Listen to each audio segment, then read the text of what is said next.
Dallas Texas के first Baptist church के मंच से यह है pathway to victory doctor Robert Jeffress के साथ। मैं रॉबर्ट जेफरस हूं।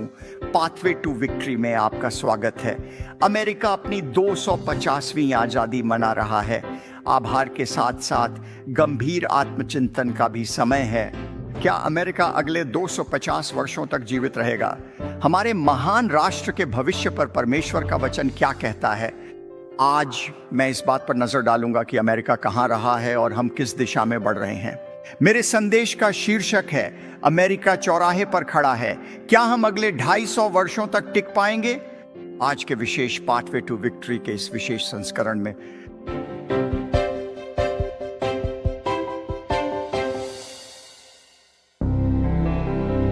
3 जुलाई 1776 को 40 वर्षीय भारी भरकम जॉन एडम्स फिलाडेल्फिया में अपने मोमबत्ती की रोशनी वाले कमरे में बैठकर मैसाचुसेट्स में अपनी पत्नी एबिगेल को ये महत्वपूर्ण और ऐतिहासिक शब्द लिखे। उन्होंने लिखा, 2 जुलाई सन 1776 अमेरिका के इतिहास का सबसे स्मरणीय और ऐतिहासिक दिन बनेगा। मुझे लगता है कि आने वाली पीढ़ियां इसे एक महान वर्षगांठ के रूप में मनाएंगी। इसे सर्वशक्तिमान परमेश्वर के प्रति भक्ति के गंभीर कार्यों द्वारा मुक्ति के दिन के रूप में याद किया जाना चाहिए। इसे इस महाद्वीप के एक छोर से दूसरे छोर तक अब से हमेशा के लिए धूमधाम और परेड, शो, खेल, बंदूकें, अलाव और रोशनी के साथ मनाया जाना चाहिए। खैर, एडम्स ने शायद दिन का अनुमान लगाने में कुछ गलती कर दी थी, लेकिन उन्होंने निश्चित रूप से उत्सव की भावना को सही पकड़ा था, जिसका हमें आनंद लेना चाहिए। इस साल 4 जुलाई को हम अपने देश की 250वीं वर्षगांठ मना रहे हैं। और हाँ, यह जश्न मनाने का समय है, लेकिन यह उस परमेश्वर के प्रति गंभीर भक्ति के कार्यों का भी समय है जिसने अमेरिका को इतनी समृद्धि से आशीर्वादित किया है। जैसे ही हम इस 250 साल के पड़ाव पर पहुंचे हैं, यह हमारे लिए अपने देश के भविष्य पर विचार करने का भी समय है। क्या हमारे पास कोई भविष्य है? क्या अमेरिका अगले 250 वर्षों तक भी सुरक्षित और कायम रह पाएगा? इसी बारे में हम आज बात करने वाले हैं। संक्षेप में सबसे पहले आइए अमेरिका के अतीत पर नजर डालते हैं। यह निस्संदेह अपार आशीषों का समय रहा है। बाइबल हमें बार बार अतीत याद करने को कहती है। याद रखें कि हम कहां से आए हैं। हमें अपने उस परमेश्वर को भी याद रखना चाहिए जिसकी हम सेवा करते हैं। हमें यह याद रखना चाहिए कि परमेश्वर ने हमारे लिए क्या किया है। मैंने अन्य संदेशों में अमेरिका की निर्विवाद मसीही नींव के बारे में बात की है। यह राष्ट्र मूल रूप से एक मसीही राष्ट्र के रूप में स्थापित हुआ था। वोक धर्मशास्त्रियों की बातों में न आए, बस अतीत और देश की मजबूत मसीही नींव को ध्यान से देखें। हमारे अगुओं ने इसे भली भांति पहचाना और वे परमेश्वर से मदद मांगने में कभी नहीं झिझके। मैं अब्राहम लिंकन के बारे में सोचता हूं, विशेषकर 18 से 20 सितंबर 1863 के दौरान, जब हमारा देश गृह युद्ध के बीच से गुजर रहा था। तब 18 से 20 सितंबर के बीच हुई चिकामोगा की लड़ाई में गेटिसबर्ग के बाद सबसे भीषण और भारी नुकसान झेलना पड़ा।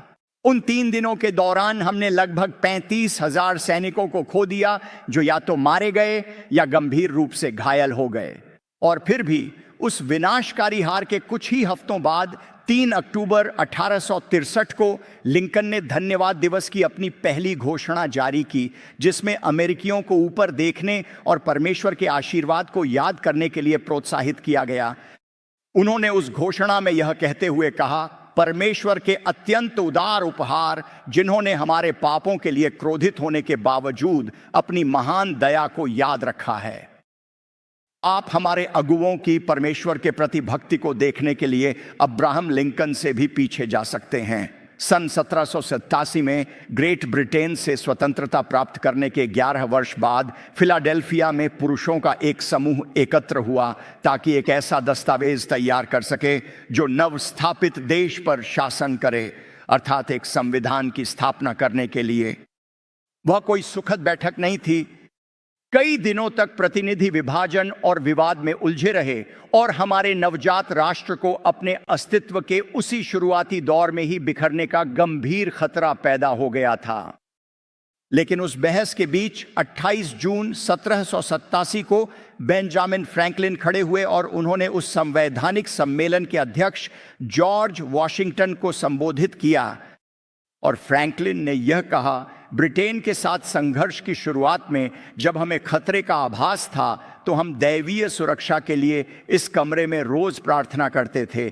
हमारी प्रार्थनाएं श्रीमान सुनी गईं और उनका उदारता पूर्वक उत्तर दिया गया।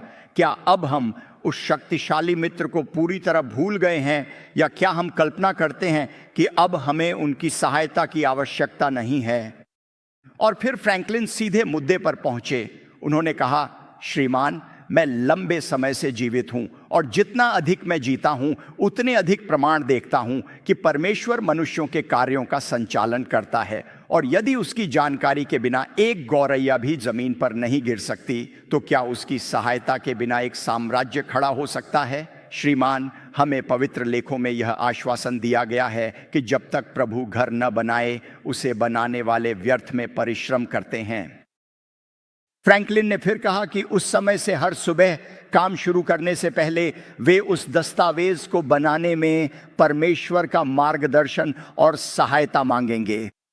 और आज हम एक ऐसे संविधान का आनंद लेते हैं जो हमारी पहुंच और सभा की स्वतंत्रता, हमारी अभिव्यक्ति की स्वतंत्रता, लेकिन सबसे महत्वपूर्ण बात हमारी धार्मिक स्वतंत्रता की गारंटी देता है। यह सब एक ऐसे दस्तावेज से आया है जो हमारे देश के अगुवों की गहन प्रार्थनाओं का परिणाम था। हाँ, हम परमेश्वर पर अपनी निर्भरता के कारण परमेश्वर द्वारा धन्य राष्ट्र रहे हैं, लेकिन अमेरिका के भविष्य का क्या होगा? हमारे देश के भविष्य में आखिर क्या रखा है? काश मैं आपको कोई उत्साहवर्धक बात बता पाता, लेकिन भविष्य उत्साहजनक नहीं दिखता, विशेषकर जब आप पवित्र शास्त्र और बाइबल की बातों को देखते हैं। और यह भी कि अमेरिका के भविष्य के बारे में बाइबल क्या नहीं कहती। बाइबल की भविष्यवाणियों में मुझसे अक्सर पूछे जाने वाले प्रश्नों में से एक यह है कि अंत के समय में अमेरिका कहां उचित बैठता है, अंत समय की घटनाओं में हमारा क्या स्थान है।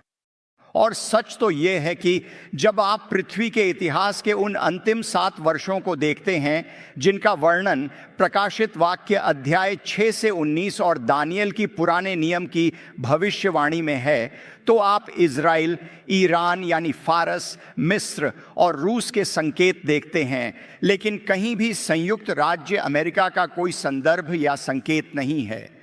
इसका अर्थ यही है कि इतिहास के उन अंतिम 7 वर्षों तक अमेरिका का अस्तित्व समाप्त हो चुका होगा या उसका प्रभाव इतना महत्वहीन हो चुका होगा कि उसका कहीं जिक्र ही नहीं किया गया। इसके बजाय पृथ्वी के इतिहास के वे अंतिम 7 वर्ष एक क्रूर और शक्तिशाली तानाशाह के अधीन होंगे, जिसे हम मसीह विरोधी के रूप में जानते हैं, जो 10 देशों के संघ की अध्यक्षता करेगा। चाहे अमेरिका उन 10 राष्ट्रों में से एक हो या नहीं, हम नहीं जानते, लेकिन वह प्रमुख शक्ति नहीं होगा। अमेरिका की शक्ति में जो कमी कोई देखने वाला है, उससे पहले ही हमारा स्वर्गारोहण हो जाएगा। लेकिन अमेरिका की जो गिरावट दुनिया देखेगी, वह किसी के लिए आश्चर्य की बात नहीं होनी चाहिए। कोई भी साम्राज्य, कोई भी सांसारिक साम्राज्य हमेशा के लिए नहीं रहा है। अभी बाबुल राष्ट्र को ही देख लीजिए, वे लगभग 1 सदी तक टिके रहे। फारसी साम्राज्य को देखिए, जो आज का ईरान है, वह लगभग 2 शताब्दियों तक संसार की प्रमुख शक्ति बना रहा। फिर यूनान को देखिए, उन्होंने उससे भी कहीं अधिक बेहतर प्रदर्शन किया। उनका प्रभाव लगभग 8 शताब्दियों यानी 800 वर्षों तक रहा, हालांकि वह कम होने लगा था। रोम 9 शताब्दियों तक टिका रहा, लेकिन अंततः वे आए और चले गए। अमेरिका 250 वर्षों से अस्तित्व में है, लेकिन यह हमेशा नहीं रहेगा। एक समय ऐसा आएगा जब न विधायिका होगी, न न्यायपालिका और न ही कार्यपालिका जैसी कोई सरकारी शाखा होगी। हथियार रखने का अधिकार, इकट्ठा होने का अधिकार, व्यापार करने का अधिकार, अपने धर्म का पालन करने का अधिकार जैसी कोई चीज नहीं होगी। परमेश्वर के वचन के अनुसार वह सब खत्म हो जाएगा। अब प्रश्न यह है, अमेरिका की प्रतिष्ठा में ऐसी भारी गिरावट कैसे आएगी? यह आखिर कैसे घटित होगा? यह आज की दुनिया की महाशक्ति होने से एक महत्वहीन राष्ट्र कैसे बन जाएगा? यदि इसका अस्तित्व बना भी रहा तो मैं आपको बताना चाहता हूं कि जब मैं परमेश्वर के वचन को देखता हूं तो मुझे 3 अलग अलग प्रमुख घटक दिखाई देते हैं जो अमेरिका के पतन में योगदान दे सकते हैं। सबसे पहले हमारे देश का नैतिक विघटन, हमारे देश का नैतिक विघटन। दूसरे तीमुथियुस अध्याय 3 आयत 1 में पौलुस अपने शिष्य तीमुथियुस को लिख रहा था और उसने कहा, पर यह जान रख कि अंतिम दिनों में कठिन समय आएंगे। अंतिम दिन क्या हैं? हमने पहले देखा है कि यह मसीह के पुनरुत्थान के बाद स्वर्गारोहण और उनके फिर से आने के बीच के समय को संदर्भित करता है। वह समय अवधि अंतिम दिन है। हम अंतिम दिनों में जी रहे हैं। हम मसीह के पहले और दूसरे आगमन के बीच के उस समय में हैं। हम पिछले 2000 वर्षों से अंत के दिनों में जी रहे हैं, लेकिन बीतता हुआ हर दिन हमें अंतिम दिनों के अंत और उस समय की शुरुआत के करीब ले जाता है जिसे हम अंत समय कहते हैं। अब अंत समय 7 साल की वह अवधि है जो कलीसिया के बादलों पर उठाए जाने के बाद शुरू होती है। यह तब शुरू होगा जब मसीह विरोधी विश्व तानाशाह इजराइल के साथ शांति संधि पर हस्ताक्षर करेगा, लेकिन बीच में वह इसे तोड़ देगा और फिर हर्मगिदोन आएगा, वह अंतिम विश्व युद्ध जो मसीह की वापसी पर समाप्त होगा। पौलुस अभी की बात कर रहा है। इन अंतिम दिनों में हमें अब क्या उम्मीद करनी चाहिए? आयत 1 से 5 में वह कहता है, वहां अंतिम दिनों की 19 विशेषताएं दी गई हैं। लोग स्वार्थी, धन के लोभी, डींगमार, अभिमानी, माता पिता के अनाज्ञाकारी होंगे इत्यादि। अब आप ईमानदारी से कह सकते हैं, पास्टर, संस्कृति को देखें, यह हमेशा से ऐसा ही रहा है। हमेशा बेईमान लोग और माता पिता की आज्ञा न मानने वाले लोग रहे हैं। अब क्या अलग है? जरा एक बार आज के अमेरिका को देखें। मैं पिछले 6 महीनों की बात नहीं कर रहा हूं, बल्कि इस रुझान को देखिए। मुझे पता है कि हमें कहना चाहिए कि अमेरिका में एक बड़ा पुनरुद्धार हो रहा है। अमेरिका में ऐसा कोई बड़ा पुनरुद्धार नहीं चल रहा है। शायद पुनरुद्धार के कुछ छोटे हिस्से हों, लेकिन इस देश में आस्था का रुझान नीचे की ओर है। पिछले 25 वर्षों में यह चौंकाने वाला है। आज चर्च जाने वालों की संख्या 25 वर्ष पहले की तुलना में 4 करोड़ कम हो गई है। यदि कोई जागृति आई होती तो ऐसा ना होता। पूरे 4 करोड़ कम लोग। क्या आप जानते हैं कि यह संख्या हमारे देश की प्रथम महान जागृति और अब तक आयोजित प्रत्येक बिली ग्राहम अभियान में उद्धार पाए लोगों की कुल संख्या से भी अधिक है? इसे मैं शायद ही पुनरुद्धार कहूंगा। जरा अमेरिकियों की मान्यताओं को देखिए। क्या वे अधिक बाइबल आधारित हो रहे हैं या कम? वे बाइबल से दूर होते जा रहे हैं। जब आप उसे देखते हैं और अन्य कारकों को देखते हैं तो संस्कृति को देखिए। मेरा मतलब है, एमी और मैं हाल ही में इस बारे में बात कर रहे थे। आज आप टेलीविज़न पर जो देखते हैं उसकी तुलना 60 साल पहले जो देखते थे उससे कीजिए। मेरा मतलब है, आज टीवी पर जो आता है उसकी तुलना द एंडी ग्रिफिथ शो या वैसी ही किसी चीज़ से कीजिए। क्या आप कल्पना कर सकते हैं कि 50-60 साल पहले किसी ने सपने में भी नहीं सोचा होगा कि हमारी संस्कृति में आज जैसी अशिष्टता और असभ्यता होगा? नहीं, हमारा पतन हो रहा है। लेकिन बात यह है कि अंतिम दिनों के दौरान और निश्चित रूप से अंत समय में वह गिरावट और भी तेज हो जाएगी। ये बद से बदतर होता जाएगा और वह भी तेजी से। और इसके तेज होने का कारण एक ऐसा शक्तिशाली उत्प्रेरक है जो हमारे समाज के पतन की गति को और बढ़ा देगा। वह उत्प्रेरक क्या है? चर्च का स्वर्गारोहण होने वाला है। दूसरा थिस्सलुनीकियों अध्याय 2 पद 7 से 9 को देखिए। पौलुस मसीह विरोधी के आने के बारे में बात कर रहा है, लेकिन वह कहता है, क्योंकि अधर्म का भेद तो अब भी कार्य करता जाता है, पर अभी एक रोकने वाला है, और जब तक वह बीच में से न हट जाए तब तक वह रोकता रहेगा। वह कौन है जो इस बुराई को रोक रहा है? आखिर बुराई को रोकने वाला आखिर कौन है? आज चीजों को और भी बुरा होने से कौन रोक रहा है? वह परमेश्वर का पवित्र और सामर्थी आत्मा है। वह परमेश्वर का पवित्र आत्मा है जो व्यक्तिगत विश्वासियों के जीवन में वास करता है। हर विश्वासी के भीतर परमेश्वर का पवित्र आत्मा वास करता है। हम एक विशाल और मजबूत बांध की तरह हैं जो इस संसार में आने वाली बुराई की बाढ़ को रोक कर रखे हुए हैं। कल्पना कीजिए, जब हर मसीही को हटा दिया जाएगा तब दुनिया कैसी होगी। वहां कोई भी रोक टोक नहीं होगी। दूसरा तीमुथियुस 3 पद 1 में पौलुस कहता है, यह जान लो कि अंतिम दिनों में कठिन समय आएंगे। वह शब्द कठिन यानी कलीपस का अर्थ है बिना रोक टोक के। अभी हालात चाहे जितने बुरे हों, जब तक मसीही इस दुनिया में है, बुराई के बढ़ने की एक सीमा है। हम एक विशाल बांध की तरह हैं जो बुराई की बाढ़ को रोक कर रखे हुए हैं। लेकिन पौलुस कह रहा है, जब विश्वासियों को रास्ते से हटा दिया जाएगा, जब पवित्र आत्मा चला जाएगा, दुनिया को पूरी तरह से बिखरने में केवल 7 साल लगेंगे। यही बात वह यहां कह रहा है। इस समय एक नैतिक विघटन हो रहा है, लेकिन अंतिम दिनों में यह और अधिक तेज हो जाएगा और यह अमेरिका के विनाश को प्रभावित करेगा। एक दूसरा महत्वपूर्ण घटक भी है जो हमारे देश के पतन में योगदान दे सकता है, और वह है विनाशकारी सैन्य टकराव।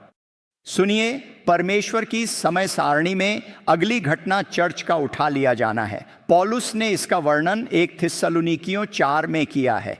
वह कहता है, उस दिन प्रभु स्वयं स्वर्ग से पुकार, प्रधान स्वर्गदूत की आवाज़ और परमेश्वर के तुरही के साथ उतर आएंगे, और मसीह में मरे हुए पहले उठेंगे। फिर हम जो जीवित हैं और बचे हैं उन्हें प्रभु से मिलने के लिए हवा में उठा लिया जाएगा, हरपाजो किया जाएगा, झटके से उठा लिया जाएगा।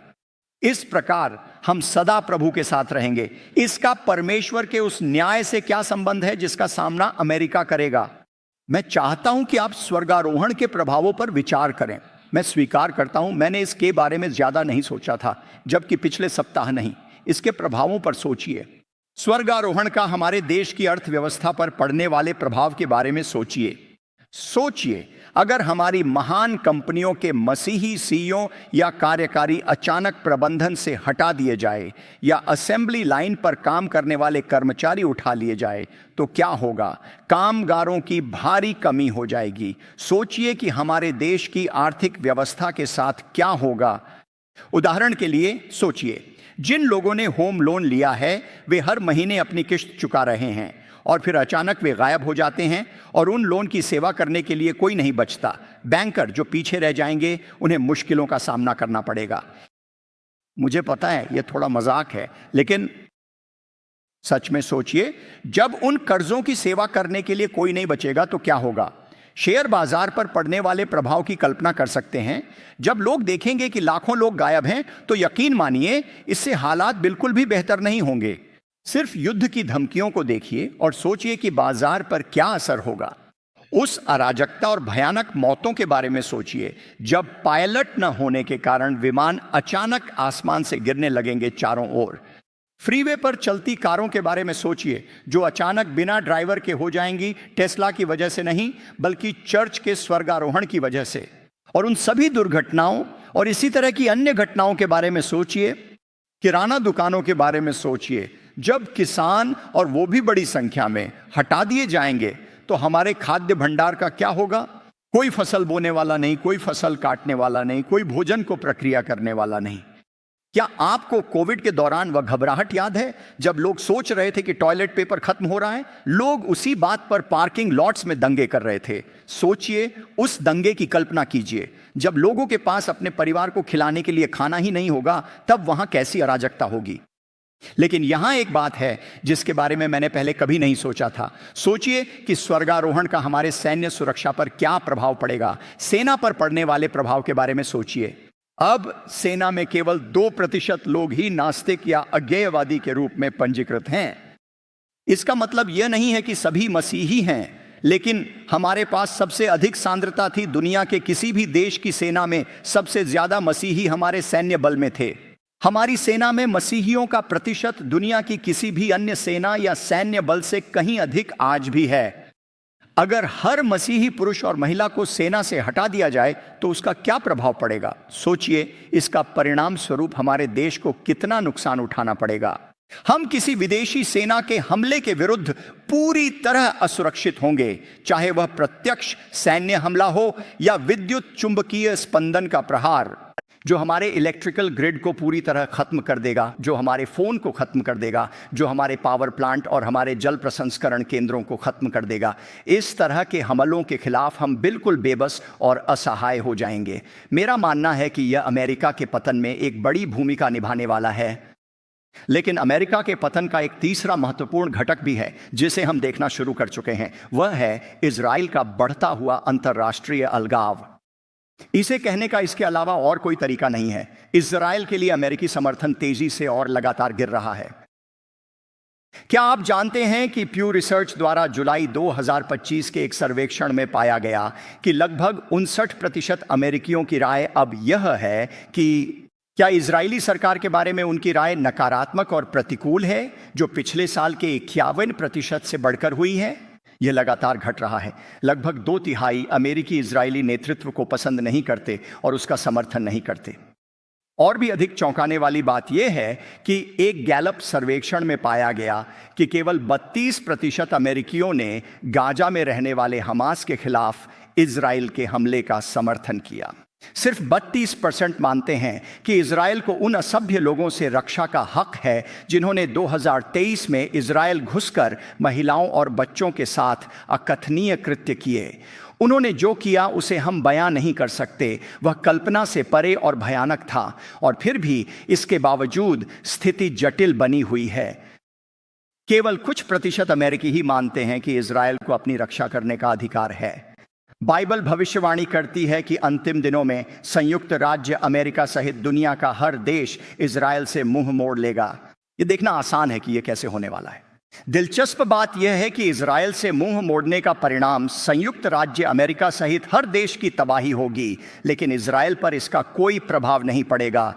क्या आप जानते हैं कि इजराइल दुनिया का एकमात्र ऐसा राष्ट्र है जिसके पास टिके रहने का वादा है, क्योंकि इजराइल परमेश्वर द्वारा बनाया गया एक राष्ट्र था। इजराइल वह राष्ट्र है जो परमेश्वर की आंख का तारा है, और फिर भी इसके बावजूद अमेरिका इजराइल से अपना मुंह मोड़ लेगा।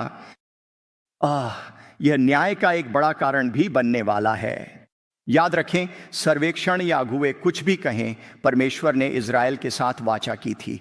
उत्पत्ति अध्याय 12 पद 3 में परमेश्वर ने अब्राहम से कहा, जो तुम्हें आशीष देंगे उन्हें मैं आशीष दूंगा, और जो तुम्हें कोसेंगे उन्हें मैं शाप दूंगा। मेरा मानना है कि अमेरिका को मिले ईश्वरीय आशीर्वाद का एक मुख्य कारण इजराइल के लिए हमारा ऐतिहासिक और मजबूत निरंतर समर्थन रहा है। द्विदलीय समर्थन, मैं यह भी कहना चाहूंगा, यह 1948 में हुआ था, जब डेमोक्रेट राष्ट्रपति हैरी ट्रूमैन नए राष्ट्र इजराइल को मान्यता देने वाले पहले व्यक्ति थे। और 2018 में हमारे देश ने इजराइल के समर्थन में अपना दूतावास टेल अवीव से यरूशलेम स्थानांतरित किया, ताकि पूरी दुनिया से कहा जा सके कि हम मानते हैं कि इजराइल को अस्तित्व में रहने और अपनी राजधानी स्वयं तय करने का अधिकार है। और मेरे जीवन के सबसे बड़े सम्मानों में से एक उस दूतावास के उद्घाटन समारोह में प्रारंभिक प्रार्थना देना था। लेकिन कोई गलती न करें, जैसे जैसे हम इजराइल के समर्थन से पीछे हटेंगे, हमें निश्चित रूप से इसके परिणाम भुगतने होंगे, और यही अमेरिका के पतन का कारण बनेगा। चाहे हम नैतिक विघटन की बात करें, सैन्य टकराव की, या इजराइल के अलगाव की, अमेरिका धीरे धीरे परमेश्वर के आशीर्वाद से दूर होता जा रहा है। शायद आप सोचें कि यह अब तक का सबसे निराशाजनक देशभक्ति संदेश है। मुझे झंडे लहराने हैं। मैं कुछ स्पष्ट करना चाहता हूं। हम परमेश्वर के वचन पर चर्चा कर रहे हैं। क्या हमें भाग्यवादी होना चाहिए? क्या इसका मतलब है कि अंत तक बस हाथ पर हाथ धरे बैठें? नहीं, हमने अमेरिका के अतीत के बारे में बात की है, यह बदल नहीं सकता।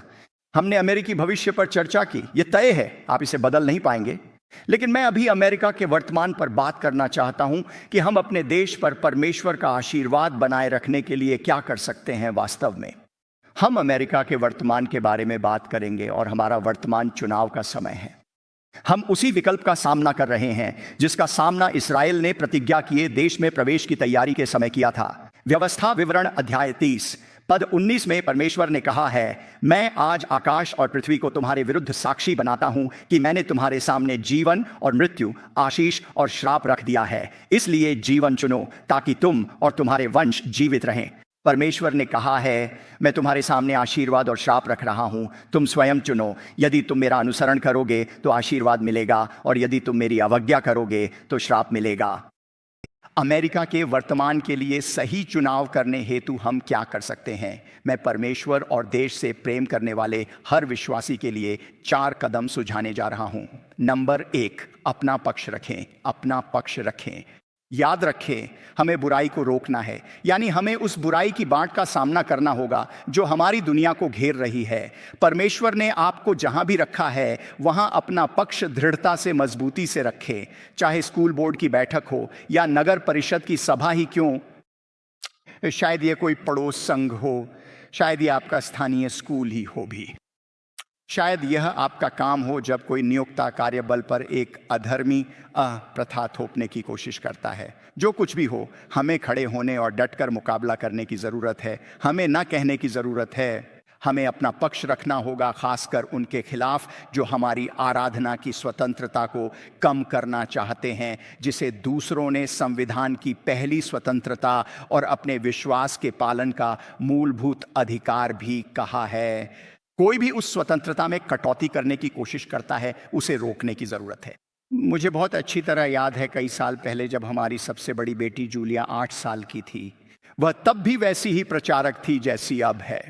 वह सहपाठियों को पानी की बोतलें बांट रही थीं, जिन पर बाइबिल की आयत यूहन्ना अध्याय 4 पद 14 छपी थी।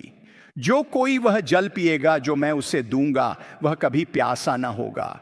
इस तरह वह बोतलें बांटकर अपना विश्वास साझा कर रही थी। खैर, उसे स्कूल प्रशासक द्वारा बताया गया था कि वह ऐसा नहीं कर सकती, क्योंकि इससे स्कूल की नीति का उल्लंघन होता है। उसने मुझसे पूछा कि उसे क्या करना चाहिए, तो मैंने तय किया कि यह नागरिक शास्त्र सिखाने का सही समय है। मैंने फर्स्ट लिबर्टी के केली शेकलफोर्ड को फ़ोन करके अदालती फैसलों की कुछ ज़रूरी जानकारी ली। फिर जूलिया के साथ अपने अध्ययन कक्ष से प्रशासक को फ़ोन किया। वे एक उत्तम इंसान थे, बस उन्हें गलत जानकारी मिली थी। मैंने परिवार और समुदाय के लिए उनका शुक्रिया किया, फिर इस फैसले पर बात की। मैंने कहा, ये स्कूल नीति विरुद्ध है, पर आपकी नीति असंवैधानिक है और ये रहा कारण। आपको उसके अधिकार बहाल करने होंगे। तुरंत न्याय सुनिश्चित करें। और आश्चर्यजनक से वह सहमत हो गए और समझ गए।